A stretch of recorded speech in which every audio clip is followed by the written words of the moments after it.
Salut les stratoniens, salut à tous, j'espère que vous allez bien. Vous voyez le décor derrière moi, il a changé, je suis de retour donc chez mes parents pour les fêtes de Noël parce qu'il y a plein de gens de ma famille qui viennent à Noël fêter Noël et les fêtes etc. Donc ça va être super cool.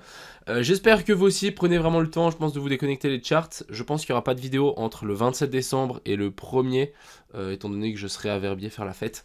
Voilà les gars, il faut de temps en temps déconnecter, je pense que c'est important.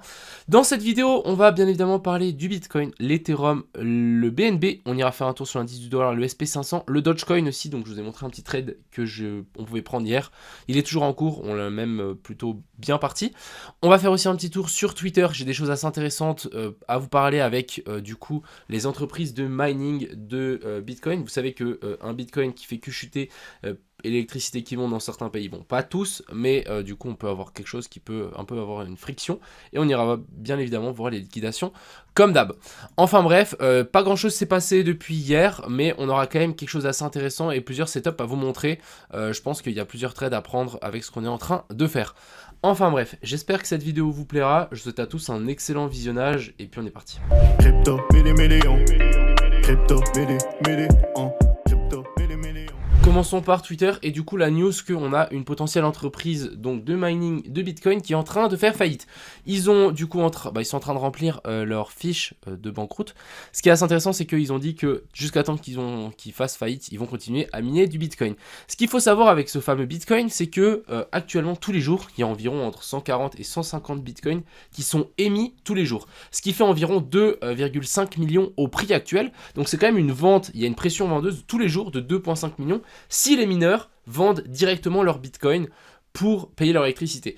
Les vraies compagnies, ce que j'aurais fait si j'étais vraiment une compagnie de mining, c'est dans les moments où on est sur des plus bas, c'est de hold les bitcoins pour ensuite les vendre quand on est plus haut, ce qui me semble plutôt logique. Sauf qu'il y en a qui rentrent plus dans leurs frais et qui peuvent pas en fait stocker ces bitcoins sans directement les vendre parce qu'ils ont plein de frais à payer, hein. C'est énormément de frais, une ferme de minage. Donc en fait, ils les vendent directement et du coup, là, le prix fait que descendre. Et du coup, 2,5 millions par jour pour certaines entreprises de mining. Bon, en général, hein, si par exemple, je sais pas, moi, il y a une entreprise mining qui mine, je sais pas, 0,5 BTC par jour, ce qui est énorme, hein, peut-être on rentre plus dans leurs frais actuellement. Donc c'est quelque chose à prendre en compte. Donc on commence à en avoir une. Il y en a une qui commence à vouloir faire faillite, ce qui me fait rappeler ce qu'on avait eu. Donc la dernière fois que j'ai entendu parler de ça, c'était quand ? C'était en 2018, début 2018, on entendait ce genre de news. Ce qui est assez intéressant, c'est que c'est pas si tort. Vous avez un indicateur sur TradingView qui vous permet de voir plus ou moins ça. Ça s'appelle Bitcoin Production Cost. Donc ça va vous montrer le prix que les fermes de minage vont payer pour construire et créer un Bitcoin. Donc on va l'activer, on va juste passer en daily parce que je crois qu'en weekly ça marche pas, mais voilà, ça va vous donner un espèce de ruban, un espèce de bandeau, et en gros, ici on peut voir donc les mineurs les plus efficaces sur le Bitcoin, donc ils ont un prix moyen de création d'un Bitcoin de 16 800. On est actuellement sur ces points bas, donc c'est quelque chose à prendre en compte. Ça veut dire que les dernières fermes de minage qui ont les meilleurs mineurs du Bitcoin, ils sont à break-even. Alors que les fermes de minage qui ont les pires mineurs du Bitcoin, actuellement, pour créer un Bitcoin, ça va leur coûter 28 000 $. Donc ils sont en perte de 10 000 $, ce qui est énorme. Et je comprends qu'il y a des gens qui galèrent parce qu'on est vraiment très très bas par rapport à ça. La dernière fois qu'on était arrivé autant bas, vous voyez que c'était du coup après le crash ici, fin 2018. Ce qui est assez intéressant, je trouve, à notifier, c'est que on est plus ou moins dans les mêmes niveaux. Après un tel crash, on est vraiment dans ce ruban. Et bien évidemment, il y a des fermes de minage qui vont faire faillite. Et pour moi, ça, c'est vraiment un signe de capitulation, c'est un signe aussi de bottom, et c'est vraiment bon signe pour nous. En tant qu'investisseur, quand on voit ce genre de news, pour nous, dans notre tête, ça devrait juste être buy, buy, buy. Donc plutôt très intéressant, ce petit indicateur, et le fait que je puisse vous partager ceci. Ensuite, on va parler donc du reste. Je voulais aussi faire un petit tour. On a BitGet qui ont fait une petite campagne.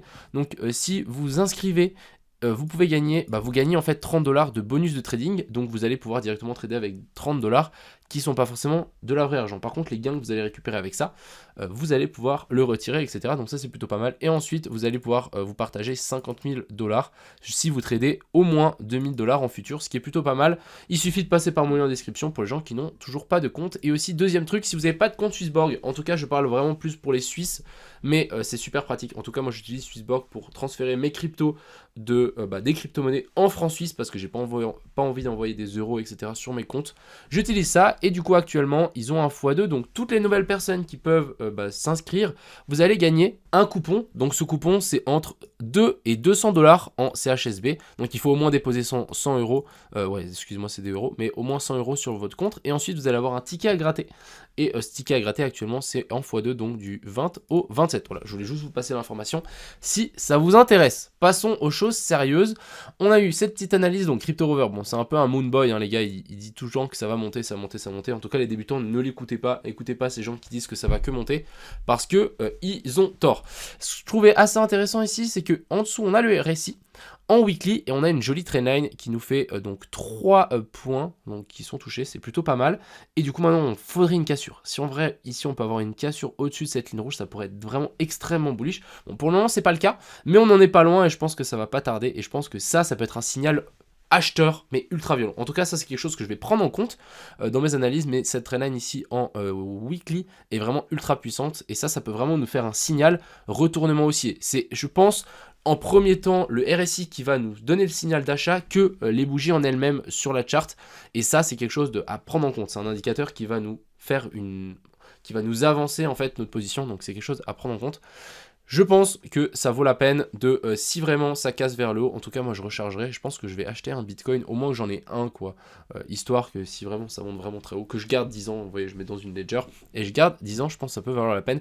Mais voilà, si en tout cas je pense qu'on casse la trendline, j'achèterai un BTC, je pense que j'ai pris ma décision en vidéo, voilà, en tout cas ça me semble plutôt pas mal.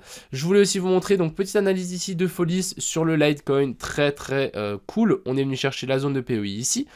On est en train de faire un potentiel rebond. Vous voyez qu'ici on a fait notre inversion de structure après une touchette de la zone de fair value gap en weekly, ce qui est plutôt pas mal. Et du coup on a une petite zone de fair value gap ici qui est, je rappelle, dans la zone ici, donc c'est sous la zone des 50% de retracement de Fibo, et ça pourrait être une très belle zone de short. Donc on parle de la zone des 74 pour le Litecoin, 74, 76, ça pourrait être une magnifique zone de short pour le Litecoin, pour ensuite revenir chercher donc ces plus bas là qui sont pas safe. On a de la liquidité en dessous, en tout cas il a mis un petit dollar, mais pour moi il y a de la liquidité en dessous. Il nous a mis aussi le volume profile qui nous permet de déterminer un gros range. Vous voyez qu'ici on a un gros range qui est matérialisé, et pourquoi pas taper donc dans la zone de volume profile au sud qui est beaucoup plus faible, et qu'on doit venir faire 2-3 petites choses dedans, augmenter cette volume profile. Ça me semble complètement cool, faisable quoi. Ensuite, on va parler des liquidations. Donc on a un pic de liquidation sur Binance qui monte assez haut jusqu'à 70-80 millions, ce qui est plutôt pas mal, vers la zone ici des 14 800. Donc, est-ce qu'on va venir chercher ça? Je sais pas. Mais en tout cas, si on zoome un petit peu, les liquidations au nord ici n'ont toujours pas changé.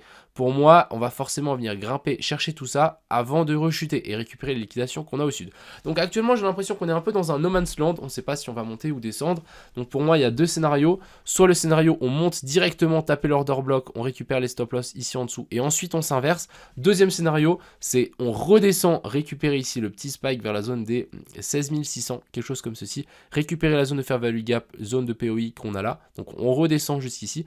On remonte, on vient chercher donc cette zone là. Donc de toute façon on vient taper la zone des 17 500 et des brouettes. Et ensuite on redescend, chercher la zone des 16 300. Et après pourquoi pas dégoupiller encore un petit peu plus bas. Après je sais pas si encore si on va descendre à 15 000. Je pense que ça peut être une belle target et ça peut être une belle zone d'achat pour du BTC. Mais voilà, je verrai bien en tout cas passer en dessous de ces zones là, parce que pour moi il y a toujours un equal low et toujours une poche de liquidité sous ces niveaux là. Mais ça me ferait vraiment du sens. Je vais vous montrer ça sur la chart, ça sera beaucoup plus visuel pour tout le monde. Je vais vous montrer avec les deux flèches, ça sera beaucoup mieux. Alors là j'ai mis toutes mes alertes parce que je veux être averti s'il se passe quelque chose.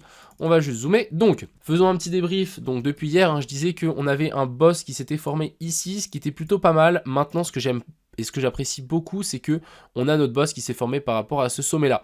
Et le fait qu'on a fait un boss par rapport à ce sommet là, on peut considérer que ici on a fait un COS, et du coup là on a une plus grosse inversion de structure qui s'est confirmée. Donc actuellement on est haussier.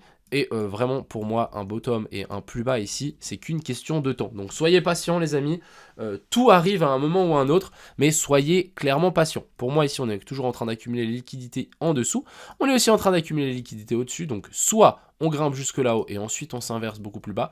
Ça serait pas très très sain comme chart, je trouve. Je verrais plus une redescente. On récupère, pourquoi pas, la zone de fair value gap qu'on a là. Je vais juste zoomer un petit peu comme ça, on verra un petit peu mieux. Mais on a une zone de POI, donc la zone de POI c'est la petite bougie ici rouge vers la zone des 16 500. On a une zone de fair value gap juste en dessous. On a un retest ici de notre COS, qui peut vraiment, pour moi, c'est quelque chose de plutôt très très intéressant si on arrive à retester ça. C'est hop, on reteste ça, ici on nous fait notre déviation, et ensuite on reteste en fait le bas du range pour ensuite venir pousser vers le haut. Et ça serait vraiment le plan parfait. Donc je vais vraiment attendre ça. Si vraiment on n'a pas ça, bon bah tant pis, mais en tout cas j'essaierai de long dans ces zones là, et j'ai dit que j'allais mettre une grosse position parce que je pense que ça peut valoir la peine de récupérer, juste voir combien de dollars on va prendre. Donc depuis ici à ici environ, il y a 1000 $, donc si j'achète 2 bitcoins, 3 bitcoins, ça peut nous faire une position à 3000 balles comme TP, donc ça peut être très très bien pour le copy trading. Donc n'hésitez pas à encore me suivre sur le copy trading. Je vais libérer des places, tous les gens qui sont à 0, je vais les dégager. Comme ça, les gens qui veulent me suivre, vous pouvez. Il y a le lien en description, donc n'hésitez pas. Voilà un petit peu ce que j'avais à dire par rapport à ce BTC. Donc soit on redescend là, on vient pousser jusque vers la zone de l'order block qu'on a, la zone de fair value gap qu'on a aussi, récupérer les liquidités, etc. Et ensuite on s'inverse. Soit on monte directement, ce qui donnerait une charte un peu moins saine, mais ça serait vraiment beaucoup plus bearish si vraiment on monte directement, à la place de faire une petite correction vers le sud. Donc on va attendre la zone des 16 600 à 16 500. C'est la zone parfaite pour un potentiel long sur le BTC. Alors du côté de l'Ether, je vais quand même faire un petit débrief. Je ne sais pas si vous vous souvenez, mais hier j'avais tenté ce petit short. Malheureusement, on s'est pris le stop loss à l'ouverture des US. On a explosé vers le haut. Il y a CryptoRoad qui m'a dit un petit tips que j'avais complètement oublié. Donc j'ai regardé mes charts sur BitGet. BitGet, c'est pas l'endroit où il y a le plus de volume. Je devrais plutôt regarder mes charts sur le BTC. Et sur le BTC, ce qui est assez intéressant, c'est que la mèche qu'on a là, on n'est pas venu faire un nouveau plus haut, alors que pour moi c'était un signal bearish. Donc vous voyez ici qu'on a fait un nouveau plus beau par rapport à ça. Donc pour moi on a récupéré la liquidité de ce plus haut là, et ensuite je me suis dit ok, on va s'inverser. Alors que sur Bitcoin, sur le Binance, sur la chart de Binance, on l'a pas eu cette mèche, on n'est pas venu chercher. Donc en fait la liquidité n'a pas été récupérée, on en a accumulé, et du coup on est revenu la récupérer après. Et là on aurait pu dire ah ouais putain en fait je suis un peu con machin, mais voilà, là on aurait pu avoir quelque chose de plus intéressant si on avait short du coup, et si on avait regardé la chart de Binance. Donc ça c'est quelque chose à prendre en compte, je pense, dans vos analyses. Regardez les charts qui ont le plus de volume et ensuite adaptez-les sur des exchanges qui ont moins de volume. Mais voilà, même chose pour l'Ethereum, je verrai bien un retour vers la zone de fair value gap qui est là. Je vais mettre une petite alerte parce que je pense que ça peut valoir aussi la peine de long le petit Ethereum et de long le Bitcoin. Bref, avoir un gros long qui passe, ça serait vraiment très très cool. On va parler donc du BNB qui est toujours en train de latéraliser. Franchement, il n'y a pas grand chose à dire sur le BNB, on est en train encore de latéraliser. Pour moi, on est encore en train de former des liquidités là, et on a toujours cet order block à potentiellement venir récupérer. Donc je parle de cette bougie rouge ici, vers la zone des 228. Mais tant qu'on n'a pas ça, ça vaut pas la peine. Et pour moi, on est vraiment en train de retester ces niveaux bas. Patientons, hein. Vraiment pour le moment, le BNB pas très intéressant à checker. On va parler aussi de l'indice du dollar, donc l'indice dollar qui a toujours pas pump, ça va prendre son temps, mais à mon avis il va pump, hein. C'est qu'une question de temps encore, ne l'oubliez pas, soyez patient, mais là ça va pump d'un moment à un autre. Je pense que dans les jours à venir, ça va pump, et du coup on devrait avoir aussi une continuation du dump du SP500, même si on est un petit peu en train de rebondir. Donc dans ma zone d'order block, hein, je rappelle qu'ici on avait dessiné hier une zone d'order block en daily, et du coup la prochaine zone c'est un retour dans la grosse zone de fair value gap. Donc quand je dis cette zone là, on parle de la zone des 3900, excusez-moi, 3900, en retour dans cette zone là pour ensuite continuer cette chute. Et en fait le fait qu'on rebondisse ici, qu'est-ce qui se passe? On est juste en train de continuer à accumuler des liquidités pour ensuite les rect encore plus fort. C'est toujours comme ça, hein. C'est toujours une question de liquidité, on accumule, plus on en accumule, plus on va rect des gens.